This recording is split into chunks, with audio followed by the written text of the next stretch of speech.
this last week has been pretty crazy. So I'll let Connor kind of dive into that a little bit. It's really just been the reason why. Usually we do these every Sunday, and we've been good at it for almost a year, approaching a year. And this past week, maybe 2 weeks, we had to skip because it's just been a little bit white knuckle here for the past couple weeks, and it'll still be that way for a little while. So it was nice that we were able to get this in tonight. But anyway, you want to sort of give a brief. We don't need to go into detail, but a brief overview. Connor's been thrown into the fire this year, so to put it mildly. Yeah, there's been a lot that's been going on. So like a brief update, I guess this week has been like Sunday. The reason we skipped was we went down to Kendall's place, which is Reject Ranch. He's the guy who manufactures all the bale unrollers. So we checked that out. Checked out his new setup. He's got some projects rolling. Oh yeah, to say the least. A lot of projects going on. It's good though. It's good. Yeah, and then we came back from there, did the chores, and then we went out to another place to look at some bulls. So Sunday was super busy, and then this week we're up to 60 calves at this point as of today. We took them on about a 2-mile cattle drive with 25 of those calves being under a week old. So that was chaotic.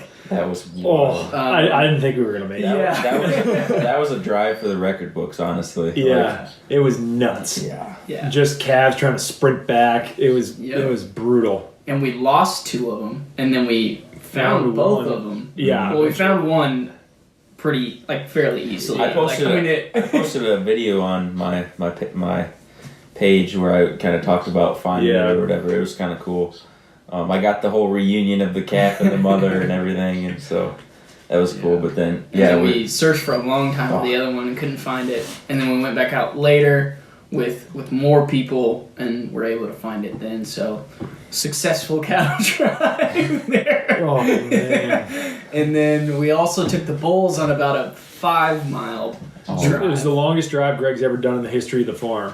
So that was cool to be a part of. Cool. It was just a long time. It wasn't hard or anything like that because the bulls are easy. They're super chill. We didn't have a single one run through the wire either. I was kind of surprised. I thought for sure, just because they get to wrestling. Yeah, they were fighting. But they just didn't go through the wire. There was a couple of times they backed into it and they were and then they had shocked and they'd go running the other way. Yeah, but So I think that's.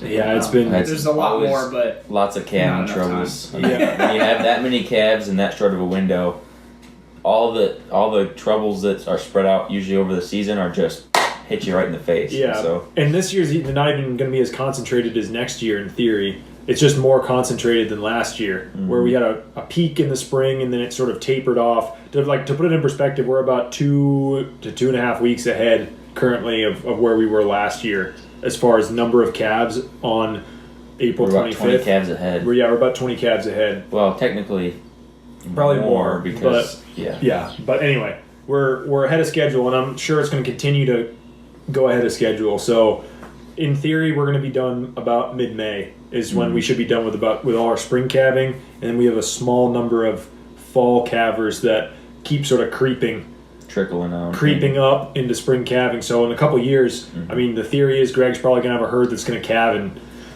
a month and a bit, 2 months basically, and it'll be done. If you think about it, like if a cow calves and she breeds back, in 21 days, she can only move up 2 months max. And so if they keep moving up, there's a point where that 4-month window that the bulls are out is going to stop any of that creeping up. And so it's like, I mean, if cows take longer than 3 months to breed back, then they'll start calving later, and then that'll be an indicator of a cow maybe that needs to be cold. But it's cool. Yeah, it's cool stuff. But the point is, it's just been a bit hectic, and we'll get these done when we can. And this weekend we were able to, so super pumped about that.